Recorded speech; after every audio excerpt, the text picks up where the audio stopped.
clase correspondiente del día de hoy, miércoles, en el que esperamos pues avanzar con nuestro contenido del curso Derecho Procesal del Trabajo 2. Dado a las normas que dimos el primer día, pues ya dimos los 5 minutos de espera correspondientes y es un honor pues saludar a todos los que se han manifestado, pues Aldo, Catherine, Cindy, mi estimado Diego, bienvenido. Betsabe, Wendy, gusto saludarla. Aura, Eddie, Giovanni, Carla Paola, Mirza, Álvaro, Misael, buenas tardes a todos ustedes que pues se han externado aquí en el chat y de igual manera a todos los compañeros que ya nos acompañan. Estimada Aldi, Dalma, Claudia, Mirna, bienvenidas. Igual manera a todos los que ya se encuentran conectados en esta transmisión. Mi estimado Elmar, muy buenas tardes. Bueno, hoy vamos a empezar a hablar. Buenas tardes, Nelly, Wendy y Ronnie. ¿No se escucha? Se nos acabó, mi estimado Pues Ronnie, sí la canícula. Se nos acabó. Ya hoy empezó pues la bendición de la lluvia y con ello pues también las precauciones que hay que tener en cuanto al transporte, abrigo necesario y cuidado para los que se transportan en moto también. Es un clima complicado, pero bueno, al final necesario para todo el tema de cosechas y demás cosas que ya sabemos. Así que bendiciones por un día lluvioso, mi estimado Giovanni, Yasmín, Marilyn, Cris, bienvenida. Mi estimado Freddy, igualmente un gusto haber ahí compartido un mensajito con usted, sean pues todos bienvenidos. Bueno, reitero, vamos a dar inicio ya a platicar un poquito de lo que es propiamente nuestro contenido. Mi estimada Zulma, buenas tardes. Vamos a iniciar con nuestro contenido y vamos a ver,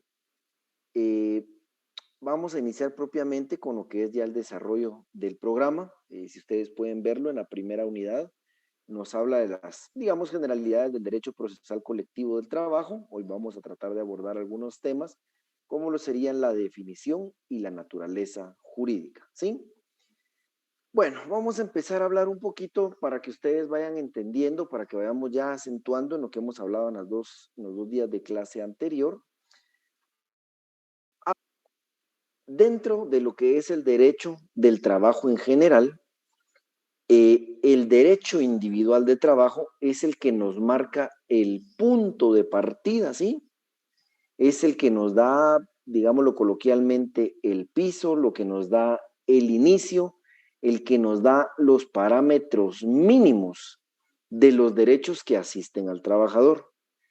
Les decía yo, se recordarán ustedes cuando en su curso de Derecho Individual Sustantivo, ustedes vieron todos los derechos que le asisten al trabajador, pusimos algunos ejemplos, tienen un derecho a salario, tienen un derecho a descansar los fines de semana, tienen derecho a vacaciones, tienen derecho a indemnización cuando sean despedidos sin justa causa, en fin, es un universo de derechos que les asisten y que están contemplados en las normas sustantivas del Código de Trabajo, Constitución Política de la República y otros cuerpos normativos, como lo puede ser incluso reglamentos interiores de trabajo, pactos colectivos de trabajo, etc. Vamos a ir desarrollando esas normas, pero me interesa entonces que quede claro cuáles son esos principios mínimos que tiene el trabajador, que se recordarán ustedes, acorde a los principios que vimos el día lunes, son principios mínimos e irrenunciables para el trabajador. ¿Y qué nos establece la ley? ¿Qué nos establece la ley? La ley nos establece que esos derechos mínimos pueden ser, perdón mi estimada Karen, no había iniciado a grabar, gracias por el recordatorio. This meeting is being recorded. Bueno, recapitulando entonces para que nos quede en la grabación y tengan un hilo conductor, les decía que estamos hablando que en el derecho individual sustantivo encontramos aquellos derechos mínimos que tiene el trabajador, los que son un punto de partida, ¿sí? Un piso sobre el cual va a iniciar a construirse la mejora de los derechos y algunos ejemplos muy clásicos y puntuales como lo son que el trabajador tiene un derecho a un salario mínimo, que tiene derecho a vacaciones, derecho a indemnización y tantos otros ejemplos que podemos utilizar. Bueno, desde la Constitución y las leyes ordinarias de trabajo nos mandan que a través de la negociación colectiva, ¿sí? Bajo las distintas formas de organización que tienen los trabajadores, se recordarán para los que estuvimos en la sección G de hace un año en el sexto semestre, vimos cuáles son esas formas de organización de los trabajadores. ¿Se recuerdan? Hablamos de los sindicatos. Recordarán que vimos requisitos para conformarse, características, tipos de sindicato. Recuerdo que hablamos de los sindicatos blancos, amarillos, rojos, o por su actividad académica, por su actividad de trabajo, etc. Y vimos que la segunda forma de organización que contempla la ley es el grupo coaligado. ¿Sí? Entonces, estas formas de organización de los trabajadores son los que van a recurrir a la negociación colectiva para la mejora de los derechos que ya están establecidos, ¿sí?, en los cuerpos ordinarios. Bien, para hoy ya tenemos que tener a la mano nuestro código de trabajo y de igual manera vamos a tener lo que es nuestra Constitución Política de la República de Guatemala y quiero que veamos el artículo 106 de la Constitución Política de la República de Guatemala para que vayamos asentando en lo que les digo. Esto ya lo hemos visto anteriormente en clase, pero es importante. Irrenunciabilidad de los derechos laborales. Los derechos consignados en esta sección son irrenunciables para los trabajadores. Ojo aquí, susceptibles de ser mejorados a través de la contratación individual o colectiva y en la forma que fije la ley. Para este fin, el Estado fomentará y protegerá la negociación colectiva. Veamos aquí entonces, desde la Constitución, ¿sí?, se protege el instrumento de la negociación colectiva para mejorar los derechos mínimos de los trabajadores y no se limita la Constitución a decir que se debe respetar esa negociación, sino que además es obligación del Estado fomentar y proteger esa negociación colectiva.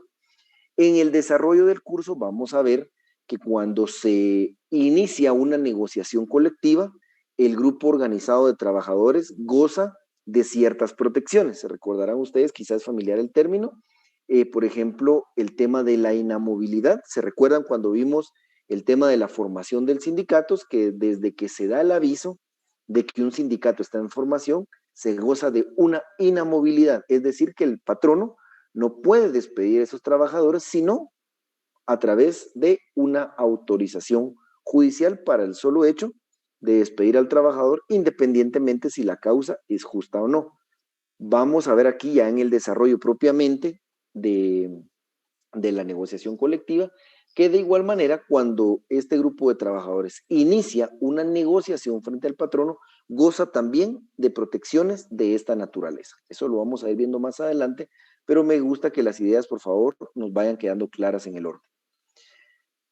Sigue regulando el artículo 106, serán nulas ipso iure y no obligarán a los trabajadores, aunque se expresen en un contrato colectivo o individual de trabajo, en un convenio o en otro documento, las estipulaciones que impliquen renuncia, disminución, tergiversación o limitación de los derechos reconocidos a favor de los trabajadores en la Constitución, en la ley, en los tratados internacionales ratificados por Guatemala, en los reglamentos u otras disposiciones relativas al trabajo.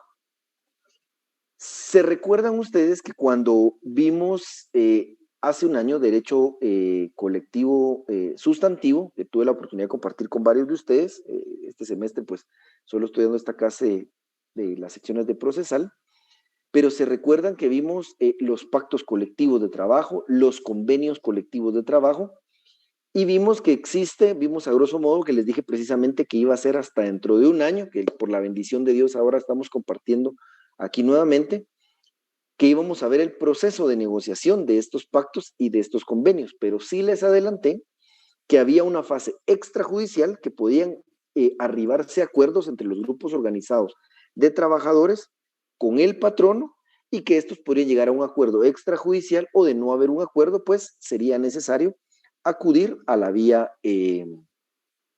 judicial. Bueno, recuérdense que en esta fase extrajudicial pueden llevar, ya sea el grupo coaligado, suscribir un convenio colectivo de condiciones de trabajo o el sindicato suscribir un pacto colectivo de condiciones de trabajo con el patrono, pero debe ser homologado por la autoridad respectiva. Es decir, se suscribe el convenio, se envía a la Inspección General de Trabajo y la inspección, ¿sí?, revisa y califica que no se haya vulnerado algún derecho a los trabajadores. Podríamos pensar que en alguna negociación alguno de los sindicatos pudiese decir, bueno, vamos, como nos van a aumentar el 50% del salario, sí, ganábamos el mínimo, eran 3,000 quetzales, ahora vamos a ganar 4,500, pero resulta que vamos a renunciar por ese beneficio del aumento a 2 días de vacaciones. Eso sería una negociación que no aprobaría la inspección, sí, más allá de que sea el mismo grupo de trabajadores el que haya suscrito ese acuerdo. Recordemos que los derechos son irrenunciables, lo acabamos de leer en este artículo, y además vimos ya aquel principio de mínimo de garantía, ¿sí? Principio de garantías mínimas. El trabajador no puede renunciar, o sea, no es nulo ipso iure de pleno derecho cualquier negociación que vaya en contra de sus derechos laborales. Bueno, vemos también en la segunda parte, sí, en la segunda parte, se los voy a poner aquí, voy a compartir nuevamente la pantalla, y vemos que en la segunda parte nos establece acá, en caso de duda sobre la interpretación o alcance de las disposiciones legales, reglamentarias o contractuales en materia laboral, se interpretarán en el sentido más favorable para los trabajadores, el famoso indubio pro operario. Recordemos que las normas jurídicas tienen un orden, se recordarán ustedes, Introducción al Derecho 1, la famosa pirámide de Kelsen, y la norma constitucional está en primer lugar, ¿sí? Bien, el resto de cuerpos normativos que le siguen. Y en esta norma nos está diciendo, sí, porque a veces genera un poquito de confusión, nos está diciendo que cuando en cualquier otro cuerpo, que cuando hayan varios cuerpos normativos, supongamos Constitución Política de la República, Código de Trabajo y un reglamento interior de trabajo, ¿sí? Y un reglamento interior de trabajo que regulen una misma situación, ¿qué ley vamos a aplicar? ¿Qué cuerpo normativo vamos a aplicar? De conformidad con lo que establece el artículo 106, el que más favorezca al trabajador. Podría parecer, alguien podría decir, pero no. Si la Constitución establece, por ejemplo, un número de vacaciones, vamos a poner ahorita 15 días de vacaciones, y el reglamento establece 25, tenemos que aplicar la Constitución porque es un cuerpo normativo superior a un reglamento. No. Aquí, la propia Constitución, que es el primer apartado en la pirámide kelseniana, nos dice, yo, Constitución, regulo que si hubiese otra norma que tiene mejores condiciones para los trabajadores, apliquemos esa norma, ¿sí? Es una disposición constitucional. No es tanto que estemos solo aplicando el reglamento por encima de la Constitución o un reglamento por encima del código, sino que es la propia Constitución la que regula, la que digamos desde un plano de máxima ley, que es la Carta Magna del Estado, del país, ella misma regula, ¿sí? Que puedan en determinado momento, si hay una norma que le sea más favorable al trabajador, que sea él, ¿sí? Quien va, que sea ese cuerpo normativo el que se va a aplicar, ¿sí? Entonces, vamos a poner ejemplos prácticos de lo que se vive en estos casos. Supongamos, creo que muchos de ustedes que están en el Estado, ¿qué sucede? Díganme sí o no.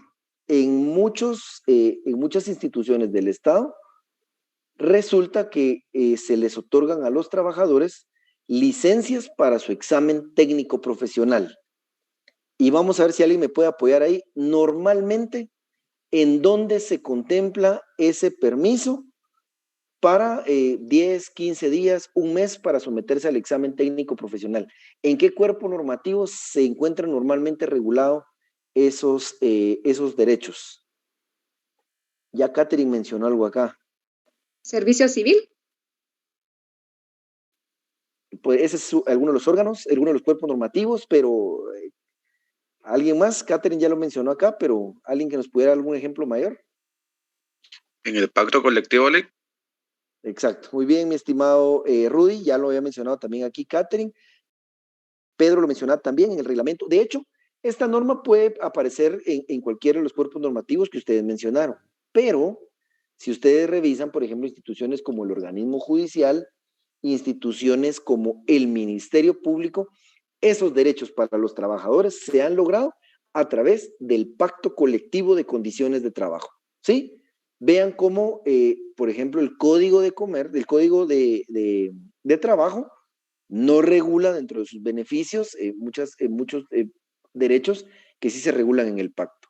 Los pactos colectivos de estas instituciones, entendiendo que muchos de sus empleados son estudiantes de la carrera de leyes, han peleado como uno de los beneficios lograr tener una licencia para gozar sus privados. Vean lo que nos dice aquí Jorge.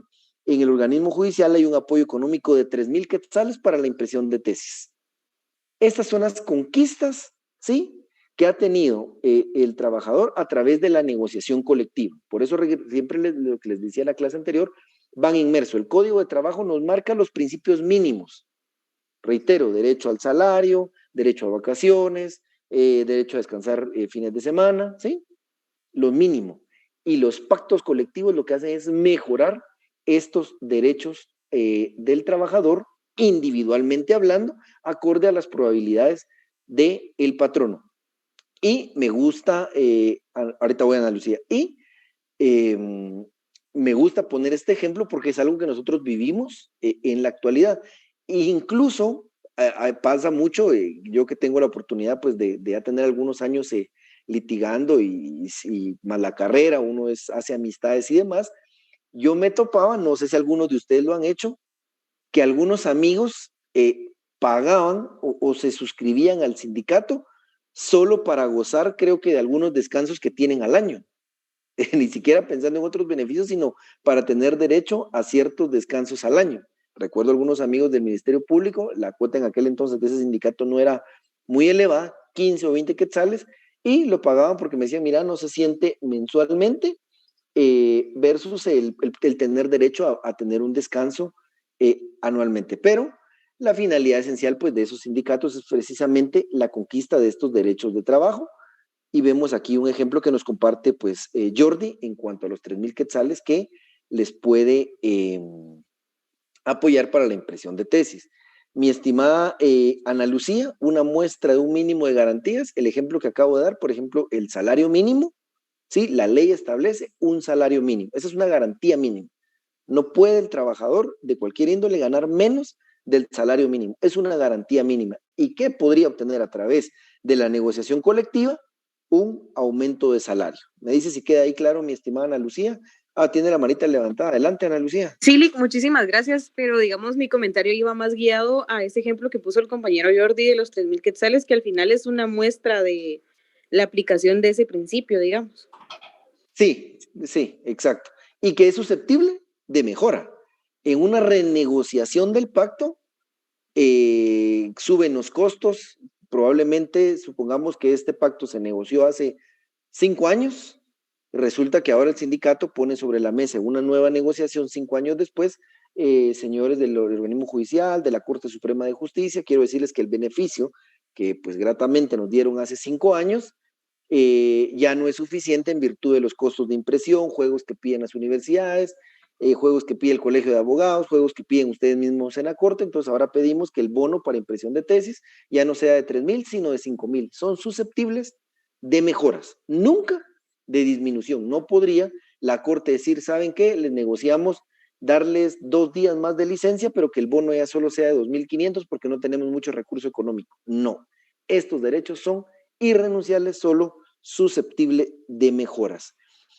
Dice Ronnie, en el sindicato del MP también se estipula aparte también el pacto colectivo, exacto, creo que lo que les digo, muchas instituciones del Estado regulan estos beneficios. Gracias, mi estimado Diego, por compartirnos el pacto colectivo del Ministerio de Trabajo, pero les quería poner esos ejemplos porque de verdad son prácticos y yo también los invitaría a que revisen porque muchas de las instituciones del Estado gozan de más vacaciones de las que establece el Código de Trabajo. Hagan un comparativo, si no lo han visto, yo les apuesto que si hacen la comparativa de los días de vacaciones que establece el código anualmente versus lo que efectivamente ustedes descansan, creo que en el organismo judicial, si no estoy mal, son 20 días hábiles los que descansan, si alguien me corrobora ahí, son 20 días hábiles los que el trabajador descansa y esas son conquistas que se logran a través de la negociación colectiva, ¿sí?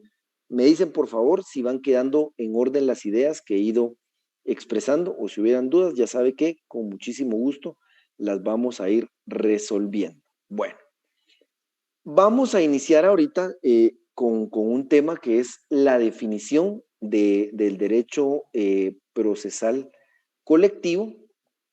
Vamos a iniciar con una, se los voy a poner aquí en el chat porque no pude hacer el documento. Les comparto una primera definición, ¿sí?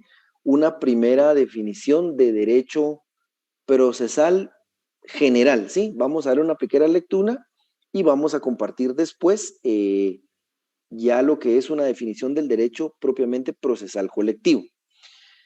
Veamos, derecho procesal del trabajo es el conjunto de principios, instituciones y normas instrumentales que tienen por objeto resolver los conflictos surgidos con ocasión del trabajo, entre paréntesis, individuales y colectivos, así como las cuestiones voluntarias, organizando para el efecto la jurisdicción privativa del trabajo y previsión social, regulando los diversos tipos de procesos. Esta es una definición general del derecho procesal del trabajo y vamos ahorita a compartir y a profundizar un poco más en una definición con la que vamos a trabajar en este curso, que es pues del maestro del doctor César Landelino Franco, que en paz descanse, les reitero, fue mi maestro de Derecho del Trabajo y de verdad que, aunque en el camino les voy a ir diciendo algunas discrepancias que tengo con algunos planteamientos que él hace, que son valederos, se los dije el primer día de clases, cuestionen a sus profesores, no crean que todo lo que decimos es verdad, el profesional tiene que cuestionar y formar un criterio propio. Vamos a desglosar esta definición de derecho procesal colectivo del trabajo. Conjunto de normas, principios e instituciones que regulan el conocimiento y resolución de los conflictos colectivos de carácter económico-social originados en las controversias surgidas con ocasión del trabajo entre las formas de organización de los trabajadores y el patrono o los patronos. Gracias aquí a Marisol por el aporte que nos hacía en cuanto a que son 21 días hábiles de descansa en el MP para aquellos que tienen más de 5 años. De hecho, así lo regulan en muchos lugares. Hay bonos por antigüedad y demás. Gracias por el ejemplo y creo que agrega a lo que les he platicado que ustedes van a ver, los invito a que revisen los beneficios que les asisten, sobre todo, reitero, en las instituciones del Estado.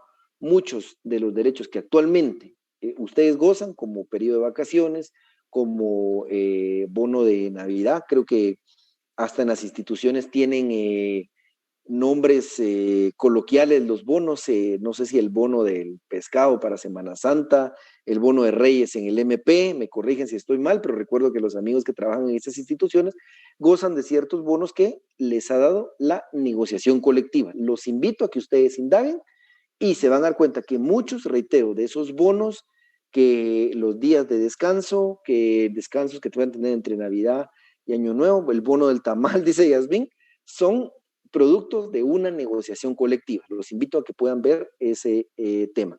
Dice Evelyn, el Iguatu otorga el bono navideño, y sí, pero eso no se dice, Marisol. Ustedes conocen ahí entonces cómo pueden estar estos derechos que les asisten. Bueno, ¿qué me interesa a mí? Se los dije el primer día de clases. No me interesa que se memoricen, ¿sí? Que memoricen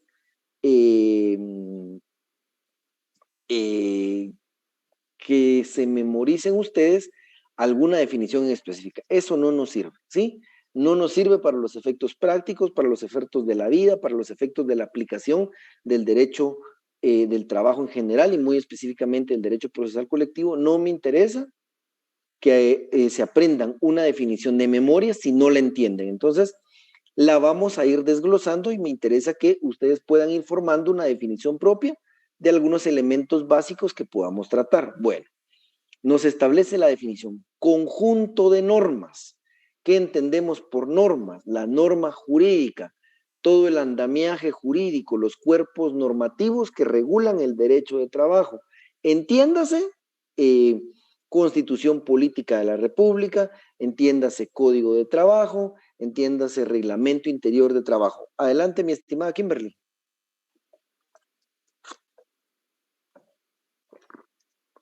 Kimberly, que tiene la mano acá levantada. Bueno, continúo. Estas son las normas. Conjunto de normas, sí, los cuerpos normativos que regulan el derecho de trabajo.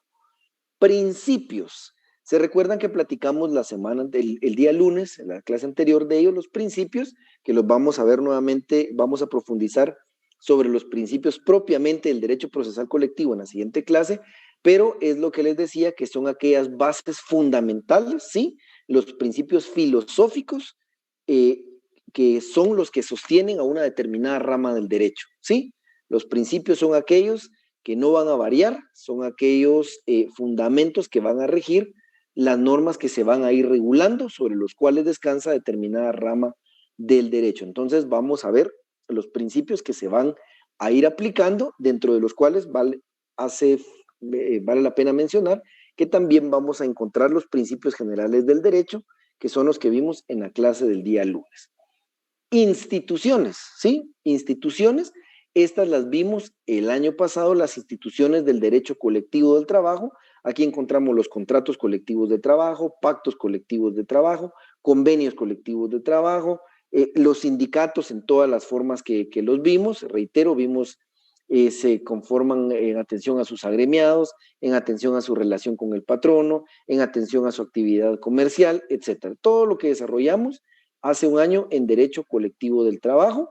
Y de igual manera, cuando hablamos aquí de instituciones, hablamos de los órganos jurisdiccionales. Vimos hace un semestre la competencia y los juzgados en materia de derecho de trabajo.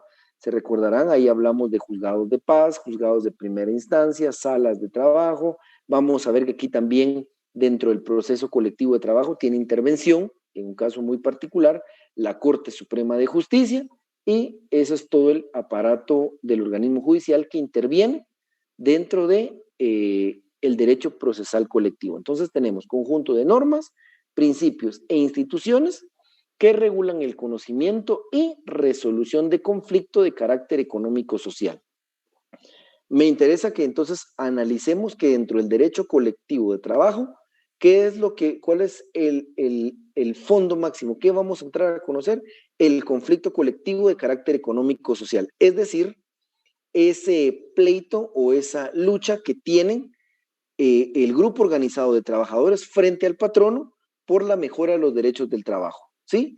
Y obviamente el patrono, en una posición de no querer mejorar dichos derechos, sea por una negativa infundada o sea por una negativa justificada en que no es factible económicamente o no es viable por aspectos culturales, etcétera. Vamos a ir viendo, ¿sí? Vamos a ir viendo en el desarrollo del curso, este conflicto colectivo de carácter económico-social. Pero entonces, desglosando la definición, sabemos entonces que el derecho procesal colectivo son las normas, principios e instituciones, que ya las desglosamos, que van, como lo dice acá el concepto, a regular el conocimiento y resolución de los conflictos, que es el pleito, grupo organizado de trabajadores versus patrono, por la mejora de los derechos del trabajo, originados, nos dice la definición, en las controversias surgidas con ocasión del trabajo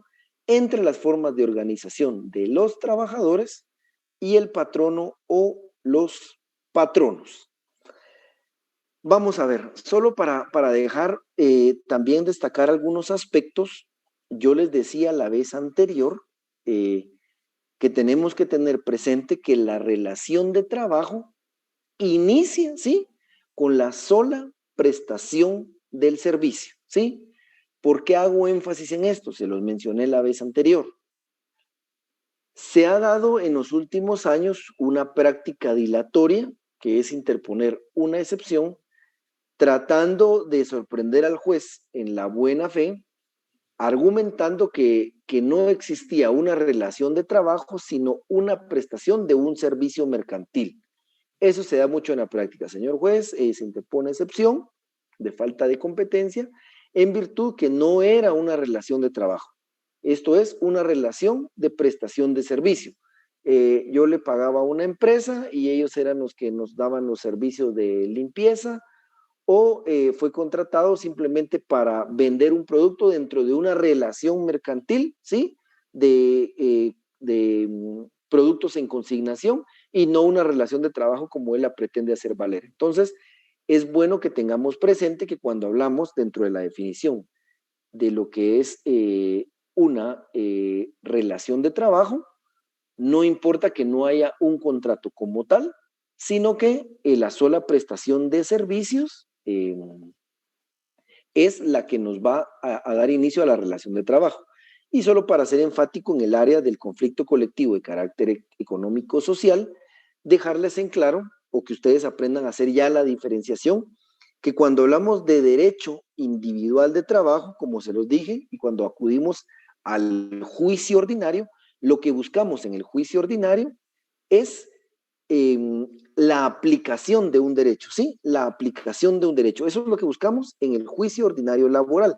Alguien preguntaba aquí, perdonen si se me pierde alguna pregunta en algún momento, que ya no puede contestar esta, alguien preguntaba aquí, Nora, buenas noches, Lick. Mi duda es que ¿por qué el Ministerio de Educación permite que muchos colegios violen el derecho a los salarios? Conozco maestras que ganan 1,000 quetzales al mes. Aquí Randall suponía que probablemente no elaboraban el periodo completo, pero vamos al ejemplo que efectivamente las maestras trabajan la jornada que establece la ley, las horas respectivas, y aún así el colegio solo les paga 1,000 quetzales. Aquí estamos frente a una situación de derecho individual sustantivo, ¿sí? Porque tienen derecho a un salario mínimo. Aunque haya habido un acuerdo del trabajador de ganar solo 1,000 quetzales y no los 3,000, que está más o menos actualmente el salario mínimo, esto es ilegal. Esto es ilegal, y entonces lo que aquí ocurre, mi estimada Nora, que siempre se los he dicho, que la ley contemple algunos derechos no quiere decir que forzosamente los patronos lo van a cumplir. Por eso la ley prevé el juicio ordinario laboral y la vía procesal para exigir el cumplimiento de ese derecho. Pero entonces lo que quiero hacer énfasis que en el juicio ordinario laboral lo que se busca es el cumplimiento de un derecho que la ley ya estableció, ¿sí?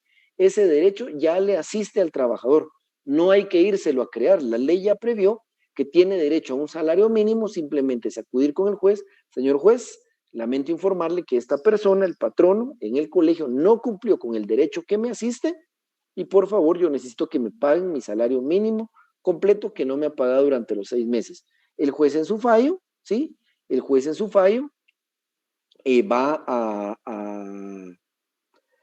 a resolver que efectivamente le asiste un derecho que el patrono tiene que cumplir, ¿sí? Pero es un derecho que ya está establecido, ¿sí? Ya está establecido. Lo que se va a buscar es el cumplimiento de esa norma. Mientras que en el conflicto colectivo de carácter económico-social que acabamos de ver en la definición, lo que vamos a buscar es la creación de una norma, ¿sí? Denominada, por favor, esto sí anótenlo, ténganlo presente, denominada ley profesional, ¿sí? Así le llama la doctrina, ley profesional. Cuando vamos entonces, reitero en el orden de ideas, cuando vamos a un conflicto colectivo de carácter económico-social, lo que se busca es la creación de nuevas normas, ¿sí? Que se denominan ley profesional, la cual queda contenida ya en alguna de las formas de normación colectiva, como puede ser un convenio colectivo de trabajo o un pacto colectivo de trabajo. Y regresamos, perdón que sea de repente un poco reiterativo, pero me interesa que quede claro, y regresamos a los ejemplos anteriores. Bueno, supongamos ahorita el Ministerio X, para no ponerle ningún nombre, el Ministerio X. Resulta que puede ser que en el Ministerio X no exista el derecho que sí asisten otras instituciones, por ejemplo, a que les den 3,000 quetzales de bono cuando alguien se va a graduar para la impresión de la tesis. Entonces, un individuo no podría demandar a la institución porque no es un derecho que exista, a diferencia del salario mínimo, de vacaciones e indemnización. En el conflicto colectivo de carácter económico-social, reitero, se busca crear derechos. ¿Cuál es el derecho que se va a crear? Es ese planteamiento que le va a hacer el grupo de trabajadores organizados al patrono solicitándole, le va a decir, señor patrono, hemos revisado el presupuesto que el Estado le dio a la institución en este año y consideramos que hay un número de trabajadores equivalente a un 10-15% de la institución que se gradúa anualmente y establecemos que puede haber un rubro para darle el beneficio del bono de 3,000 quetzales para la impresión de sus tesis. Ese es el beneficio que se crea, ¿sí? Ese es el beneficio que se crea. ¿Y dónde se va a plasmar? ¿Cuál es la denominada ley profesional? El instrumento que va a contener ese beneficio, que va a ser un convenio colectivo de trabajo, si es un grupo coaligado, o un pacto colectivo de condiciones de trabajo, si es un sindicato. ¿Dudas o consultas hasta aquí, jóvenes? Hasta donde vamos en las generalidades y en la definición de derecho procesal colectivo. Tengo una duda. Sí, mi estimada Mirna, adelante. Fíjese, en el caso dijo que cuando es pacto es cuando es sindicato, así comprendí, cuando puede ser también convenio. Miren, no, ¿Cuál es la diferencia? para aclarar, ¿se recuerdan ustedes? Hace un año, cuando vimos derecho colectivo sustantivo, hablamos de las dos formas de organización, ¿sí? El grupo coaligado, que es cuando no existe el sindicato, que se conforma con 3 o más trabajadores, se recuerdan que nombran un comité ad hoc, y cuando ellos negocian con el patrono y se llega a un convenio, el cuerpo normativo que se obtiene es un convenio colectivo de trabajo. Es decir, cuando es un grupo coaligado, lo que se obtiene de la negociación, el instrumento que se obtiene es un convenio colectivo de trabajo. Cuando es un sindicato el que realiza la negociación con el patrono y se obtiene un acuerdo, ese acuerdo se plasma en un pacto colectivo de condiciones de trabajo, mi estimada Mirna. Grupo coaligado, convenio colectivo. Sindicato, pacto colectivo de condiciones de trabajo. No sé si quedó claro ahí, mi estimada Mirna. Sí, gracias. Muy amable. Excelente. No puedo profundizar mucho en estos temas, oyeron, pero lo vimos hace un año y veo que el tiempo nos apremia. Se me perdieron algunas preguntas acá, perdonen, pero vamos a ver, voy a dar la última. Dice Giovanni, Lick, disculpe, pero según cuenta que cada fin de año se quedan esperando que los vuelvan a llamar para que se presenten nuevamente en el colegio, Lick, porque los colegios solo les pagan 10 meses a los maestros y están incumpliendo. Vean, jóvenes, reitero, porque esta es una pregunta que se repite en todos los cursos.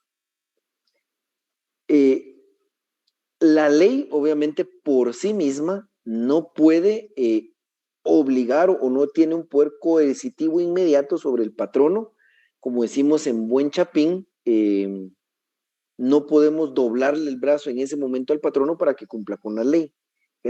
Aquí la vía es acudir a la vía judicial para que por medio del juicio ordinario de trabajo el trabajador haga valer sus derechos. Sí, mi estimado Giovanni, en los colegios principalmente se dan súper malas prácticas. El patrono bajo la figura de que solo trabajan determinadas horas, de que no laboran noviembre y diciembre y que por eso no les pueden pagar el mes completo. Hay una serie de vulneraciones en el derecho de trabajo en estas figuras de los colegios, mi estimado Giovanni, pero aquí la ruta es que el agraviado presente la demanda respectiva y exija el cumplimiento de los derechos que ya le asisten. Por eso reitero, el derecho es tutelar de los trabajadores y entendiendo esa desventaja que tiene el trabajador por la necesidad de trabajo, de lo difícil o de lo oneroso que le puede resultar enfrentarse al patrón en un juicio, por eso que encontramos artículos como el que leíamos la vez anterior, el artículo 30, en el que le da la carga de la prueba al patrono, le pide que él ponga el contrato a la vista y que si no tiene por cierto lo dicho por el trabajador, y algunos otros artículos que ustedes desarrollaron o pudieron analizar en el curso de Derecho Individual del Trabajo. Pero muy puntualmente, mi estimado Giovanni, para las dudas que puedan surgir de esa naturaleza más adelante, sí se dan muchas malas prácticas y la ruta que la ley prevé es la demanda. Y sí, mi estimado Aranda, el miedo a represalias, miren, la vez anterior alguien lo mencionó, yo lo había platicado ya en otros cursos y alguien lo recordó, les decía que el 80-85% de las demandas que tiene el organismo judicial en materia de trabajo son del Estado. El gran cliente de los juzgados de trabajo es el Estado, y del otro 15%, 20%, 15% diría yo, que son de empresas privadas. Un altísimo porcentaje de esas empresas privadas son empresas de seguridad. No tienen ustedes idea, para los que trabajen en un juzgado laboral, de repente nos apoya, de empresas privadas, un altísimo porcentaje es por denuncias de guardias de seguridad.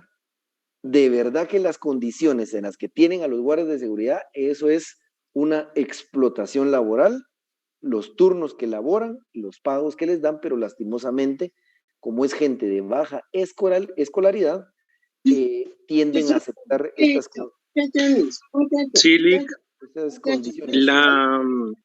La situación allá en el Torre de Tribunales, un ejemplo, conviene más a los pactos colectivos de trabajo y se tarda como 2-3 años las reinstalaciones. Hay mucho cargado de esta materia, pero del ámbito, un ejemplo de los de seguridad privada, pues eso sí se resuelve en 2-3 meses. Y sí, ellos sí son muchas personas que no los asisten, ¿verdad? A su asistencia, ¿verdad? De sus derechos. Y pocos son de colegios, otras instituciones privadas, pero más de esas dos fases. Saludos.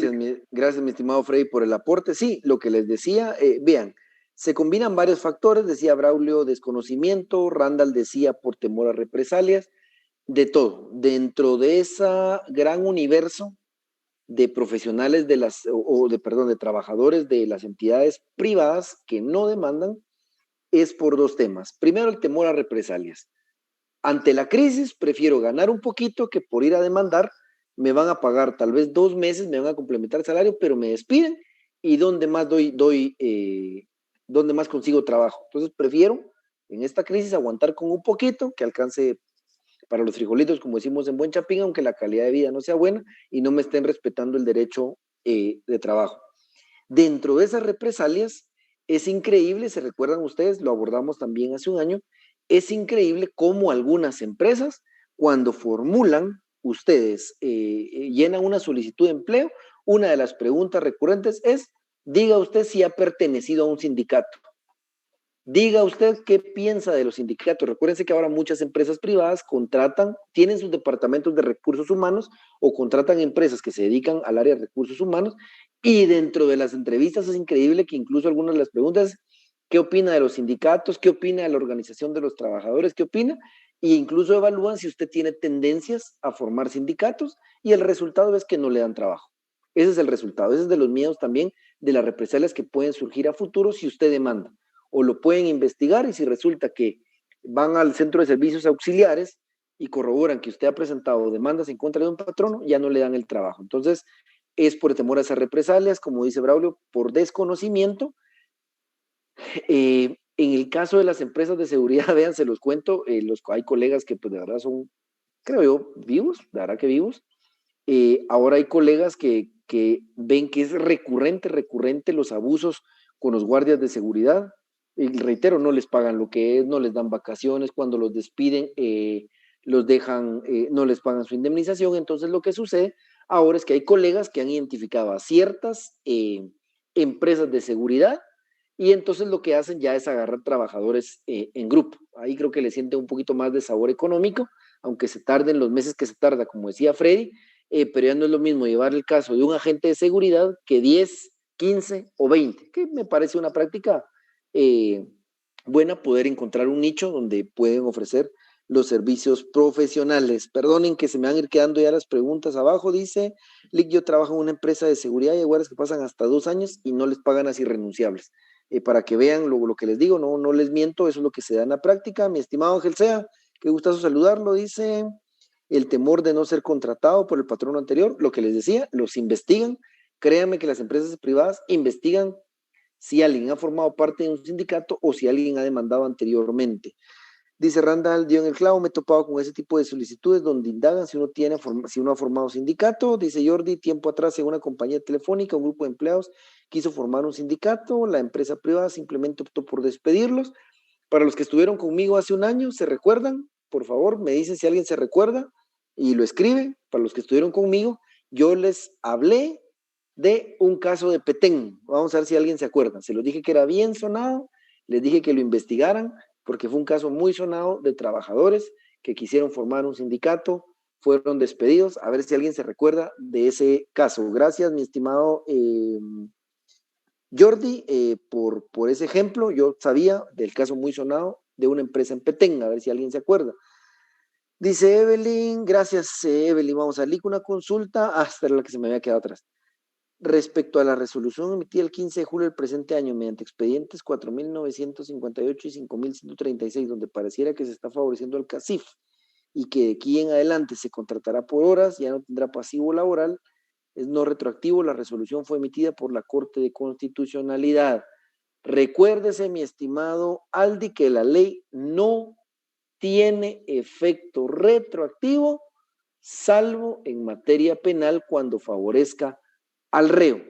No tiene efecto retroactivo. Si alguien fue contratado bajo otras condiciones anteriores, excelente, mi estimado Ronnie. ¿Usted estaba conmigo, mi estimado Ronnie, hace un año? ¿O se acordó porque conocía el caso? Bueno, vea, mi estimado, por la pregunta que estábamos respondiendo anteriormente, mi estimado Aldi, no pueden variarle las formas de contratación a alguien. No existe la retroactividad de la ley. En cuanto a qué tanto vulnera de aquí en adelante la aplicación de este famoso convenio de tiempo partido o medio tiempo, no podría abordarles mi criterio en estos escasos minutos que nos quedan. Quiero decirles que esa ley ha funcionado muy bien en otros países, que es de verdad lo que yo les exhorto a leer. Lean cómo esa ley se ha aplicado en otros países y efectivamente ha incentivado que los jóvenes principalmente trabajen medio tiempo y puedan estudiar medio tiempo, que es uno de los espíritus originales. Vayan a la exposición de motivos de ese convenio cuando se discutieron en la OIT. Básicamente por ahí va la idea original. Lastimosamente, en países como Guatemala, si teniendo leyes tan claras, el patrono no las cumple, este tipo de leyes son las que lastimosamente pueden, por parte del patrono, tergiversarse o emplearse anómalamente. Pero, mi estimado Aldi, no podría yo abordar en unos pocos minutos todo lo que opino de esta ley particularmente. Dice, pero puntualmente, si se puede aplicar retroactivamente, no se puede aplicar retroactivamente. Si alguien ya fue contratado en condiciones anteriores, no le pueden variar las formas de contratación, salvo si es para mejorarlo. Bueno, jóvenes, nos vamos a quedar por acá. Otro tema que íbamos a abordar hoy era el de la naturaleza jurídica, pero estuvo amena la plática y surgieron dudas y lo vamos a dejar por aquí el día de hoy. ¿Alguna otra duda o consulta de lo que vimos hoy? Las generalidades, el punto de partida, las mejoras o la definición. ¿Dudas o consultas? Si no hay ninguna, lo dejamos por ahí el día de hoy, mis estimados amigos, y nos veríamos el día miércoles. Todo claro, licenciado. Muchas The gracias. recording has stopped. Gracias, licenciado. Feliz noche. Excelente, me alegra que todo vaya bien. Buen descanso, jóvenes. Feliz noche, Feliz Eric. semana Y Porque nos hasta el día miramos. miércoles. Nos vemos, feliz noche.